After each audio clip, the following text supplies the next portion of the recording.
Adapun kompetensi dari materi ini yaitu 1.7 menghayati hikmah pemberian upah, 2.7 menjalankan sikap tanggung jawab dan amanah, 3.7 memahami ketentuan sewa menyewa dan upah, 4.7 menyajikan contoh pelaksanaan sewa menyewa dan pemberian upah.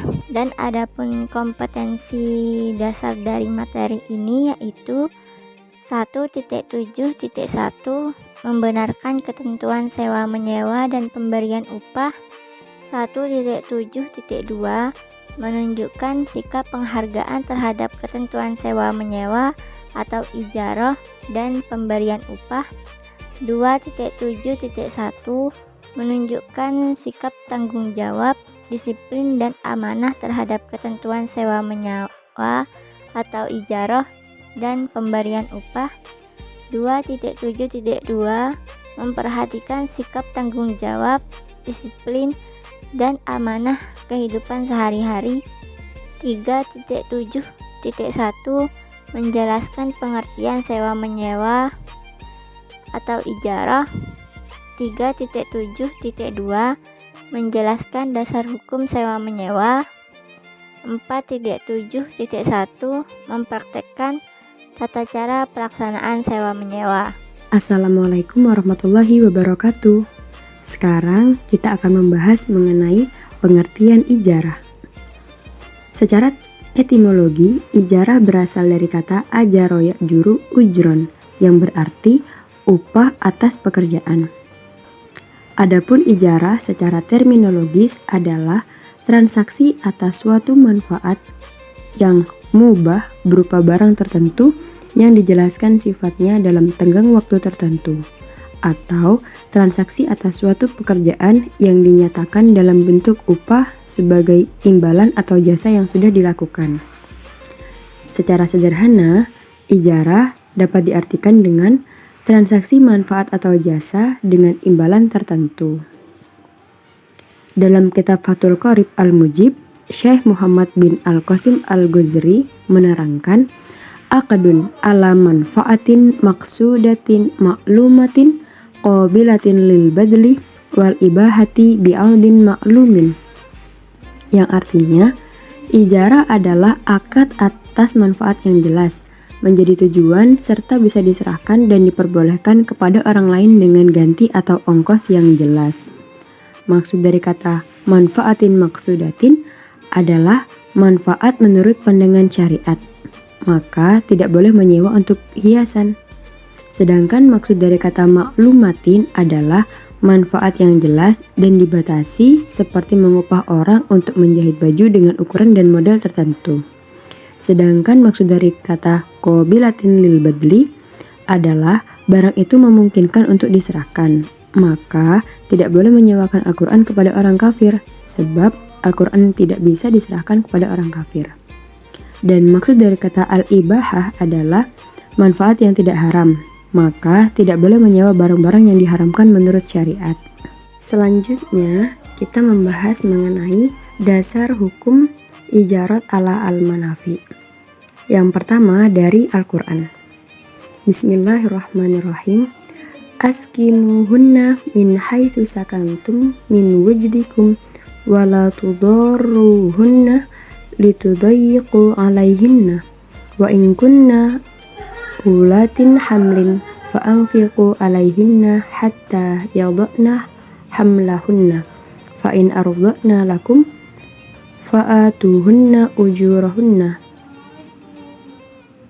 wa tamiru bainakum bima'rufin wa in ta'asartum fasaturdi'u lahu ukhra. Surat At-Tolak ayat 6, yang artinya, tempatkanlah mereka, para istri, di mana kamu bertempat tinggal menurut kemampuanmu, dan janganlah kamu menyusahkan mereka untuk menyempitkan hati mereka. Dan jika mereka istri-istri yang sudah ditalak itu sedang hamil, maka berikanlah kepada mereka nafkahnya hingga mereka bersalin. Kemudian, jika mereka menyusukan anak-anakmu untukmu, maka berikanlah kepada mereka upahnya. dan musyawarahkanlah di antara kamu segala sesuatu dengan baik, dan jika kamu menemui kesulitan, maka perempuan lain boleh menyusukan anak itu untuknya. Quran Surat At-Tolak ayat 6. Sedangkan dalam hadis disebutkan, Annahu sallallahu alaihi wasallam naha anil muzara'ati wa amara bil muwajarati wa qala la ba'sa biha. Rawahu Muslim. Artinya, sesungguhnya baginda Nabi Shallallahu alaihi wasallam melarang muzara'ah dan memerintahkan mu'ajjarah atau akad sewa. Beliau bersabda, tidak apa-apa melakukan mu'ajjarah. Hadis riwayat Muslim. Rukun dan syarat ijarat ala al-manafi. Yang pertama, orang yang menyewakan atau mu'jir dan orang yang menyewa atau mustajir. Keduanya harus sudah balik dan berakal sehat dan mempunyai hak tasarruf atau membelanjakan harta. Maka anak kecil atau orang gila tidak sah melakukan akad ijarah. Ijarah juga harus berdasarkan pada asas suka dan duka atau ridho. Dengan demikian, jika ada unsur pemaksaan, maka ijarah tidak sah. Barang yang disewakan atau ain mustajarah harus memiliki syarat. Yang pertama, manfaat harus mutakawamah atau bernilai secara syariat, diketahui barangnya dan mampu diserahkan. Yang kedua, manfaat dapat dirasakan oleh pihak penyewa. Dan yang ketiga, barang yang disewakan milik orang yang menyewakan. Rukun yang ketiga adalah nilai sewa atau ujrah. Nilai sewa adalah sesuatu yang wajib diberikan oleh penyewa atas kompensasi dari manfaat yang diperoleh di mana harga dan keadaannya jelas. Yang keempat, ijab dan qabul atau sigot. Sigot adalah sesuatu yang digunakan untuk mengungkapkan maksud dua pihak yang berakad, yakni berupa lafal atau sesuatu yang mewakilinya. Assalamualaikum warahmatullahi wabarakatuh. Saya Putri Nur Fajri, NIM 202101010023. Di sini saya akan melanjutkan penjelasan dari saudari Rania, yaitu macam-macam ijarah. Ijarah ini dibagi menjadi dua macam, yaitu yang pertama ijarah ala al-manafi, yang kedua ijarah ala al-mal. Jadi ijarah ala al-manafi ini yaitu ijarah yang objek akadnya adalah manfaat, seperti menyewakan rumah untuk ditempati, mobil untuk dikendarai, baju untuk dipakai, dan sebagainya. Kemudian ijarah ala al-mal ini adalah ijarah yang objek akadnya jasa atau pekerjaan, seperti membangun gedung atau menjahit pakaian. Oleh karena itu, pembahasannya terkait pekerjaan karyawan. Jadi, bedanya antara ijarah ala al-manafi ini, kalau ijarah ala al-manafi yaitu sewa menyewa, sedangkan ijarah ala al-mal ini adalah upah. Jadi ijarah menurut ulama fikih hukumnya boleh atau mubah apabila jenis pekerjaan itu jelas, seperti buruh bangunan, tukang jahit, buruh pabrik, atau tukang sepatu. Ijarah ada yang bersifat pribadi, seperti menggaji seseorang untuk menjadi pembantu rumah tangga, dan ada pula yang bersifat serikat, yaitu perusahaan yang menggaji karyawan yang sedang bekerja di sana. Kedua bentuk ijarah dalam pekerjaan ini menurut ulama fikih hukumnya boleh atau mubah. Kemudian selanjutnya yaitu masa berlaku ijarah ala al-manafi. Ijarah bisa berakhir atau batal karena beberapa hal. Yang pertama, rusaknya barang yang disewakan. Jadi apabila barang yang disewakan itu rusak, maka hukum ijarahnya bisa berakhir atau batal. Kemudian yang kedua adalah barang yang disewakan tidak dapat dimanfaatkan. Misalnya nih, rumah yang disewakan roboh atau kendaraan yang disewakan rusak. Nah, di dalam kitab Fathul Qorib Al-Mujib dijelaskan bahwa akad sewa tidak batal karena kematian salah satu dari kedua belah pihak. Jika keduanya meninggal sekaligus, maka akad sewa tidak batal sampai masa atau waktunya habis. Oleh karena itu, ahli waris penyewa dapat memanfaatkan barang sewa sampai waktu sewanya habis. Penyewa tidak wajib mengganti barang yang disewa jika rusak, kecuali karena ceroboh seperti memukul hewan yang disewa hingga mati atau sengaja merobohkan rumah yang disewa. Nah, jadi itu sedikit penjelasan dari saya. Terima kasih. Ijarah ala al-mal. Dasar hukum ijarah ala al-mal. Pemberian upah hukumnya mubah, tetapi bila hal itu menyangkut hak seseorang sebagai mata pencaharian, maka hukumnya wajib. Sebagaimana firman Allah Subhanahu wa taala, A'udzu billahi minasyaitonir rajim. Bismillahirrahmanirrahim. Wa in aradtum an tastardi'u awladakum fala junaha 'alaikum idza sallamtum ma ataitum bil ma'ruf. Yang artinya, dan jika kamu ingin anakmu disusukan oleh orang lain, maka tidak ada dosa bagimu apabila kamu memberikan pembayaran menurut yang patut. Quran Surat Al-Baqarah ayat 233. Upah merupakan hak pekerja yang harus dibayarkan sesuai dengan jenis pekerjaannya. Menunda-nunda pembayaran upah tidak dibenarkan dalam ajaran Islam, sebagaimana diriwayatkan dalam hadis yang berbunyi, Bismillahirrahmanirrahim. Abdullah bin Umar qala Rasulullah sallallahu alaihi wasallam, u'tul ajira ajrahu qabla ay yajifa araquhu.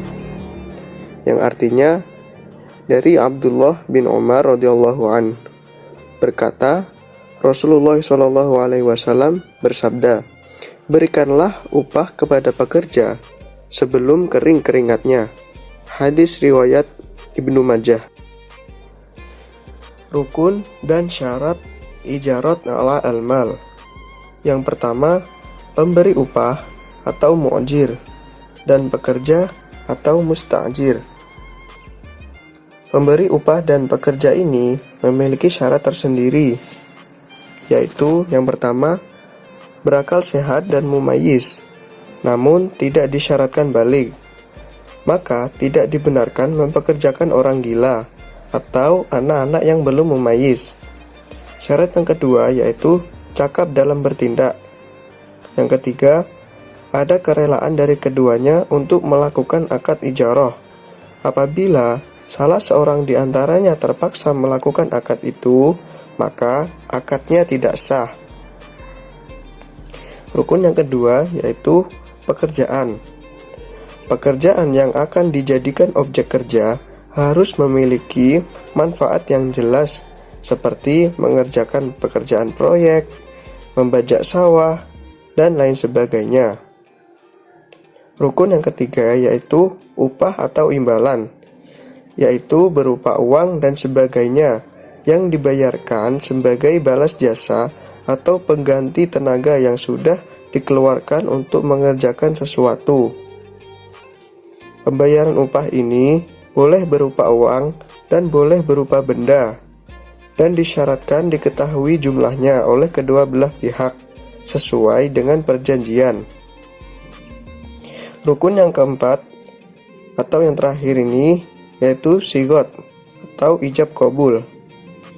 Sigot adalah ucapan yang dilontarkan oleh pihak majikan dan karyawan.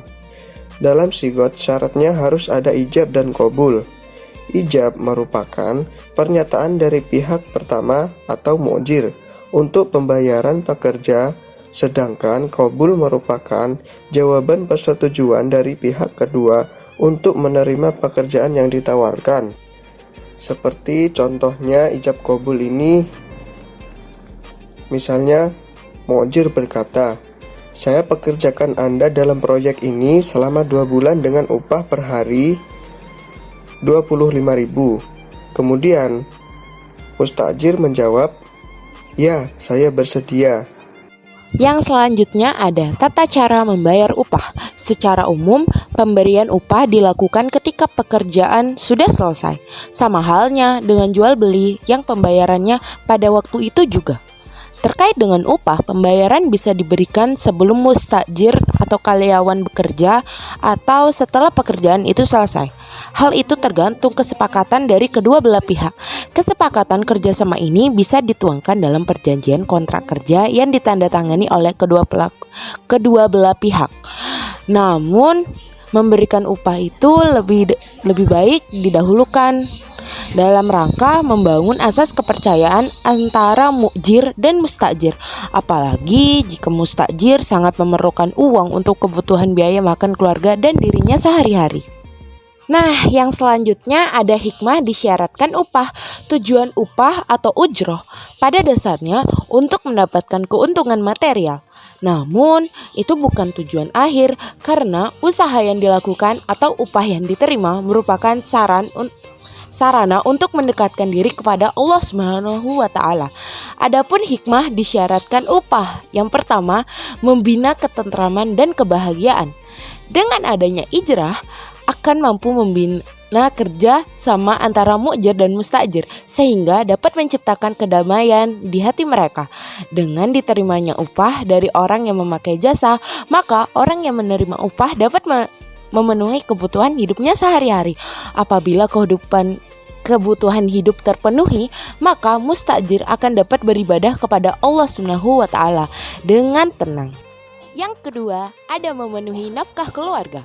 Salah satu kewajiban seorang muslim memberikan nafkah kepada keluarganya yang meliputi istri, anak-anak, dan tanggung jawab lainnya. Dengan adanya upah yang diterima oleh mustajir, maka kewajiban tersebut dapat dipenuhi. Allah berfirman dalam surat Al-Baqarah ayat 233 yang berbunyi, A'udzu billahi minasyaitonir rajim. Bismillahirrahmanirrahim. Wal walidatu yurdi'na auladahunna haulaini kamilaini liman arada an yutimma ar-radha'ah. Wa 'alal mauludi lahu rizquhunna wa kiswatuhunna bil ma'ruf. La tukallafu nafsun illa wus'aha. La tudarra walidatun biwaladiha wa la mauludun lahu biwaladihi wa 'alal warithi mithlu dhalik fa in arada fisalan an taradim minhuma wa tashawulin fala junaha 'alaihima wa in aradtum an tastardi'u awladakum fala junaha 'alaikum idza sallamtum ma ataitum bil ma'ruf wattaqullaha wa'lamu annallaha bima ta'maluna basir. Shadaqallahul azim. Dalam surat tersebut menjelaskan kewajiban ayah memberikan makan dan pakaian kepada para ibu dengan cara ma'ruf. Yang ketiga ada memenuhi hajat hidup masyarakat. Dengan adanya transaksi ijarah, khususnya yang terkait dengan jasa, maka akan mampu memenuhi hajat hidup masyarakat baik yang ikut bekerja maupun yang menikmati hasil pekerjaan tersebut. Maka ujrah merupakan akad yang mempunyai unsur tolong-menolong antar sesama. Dan yang terakhir nih teman-teman, ada menolak kemungkaran. Di antara hikmah ijrah yang dapat menolak kemungkaran yang kemungkinan besar akan dilakukan oleh orang yang tidak memiliki pekerjaan atau pengangguran. Oleh karena itu, pada intinya hikmah ijrah adalah untuk memudahkan manusia dalam memenuhi kebutuhan hidupnya sehari-hari. Terima kasih teman-teman karena sudah menonton sampai akhir. See you next time. Wassalamualaikum warahmatullahi wabarakatuh.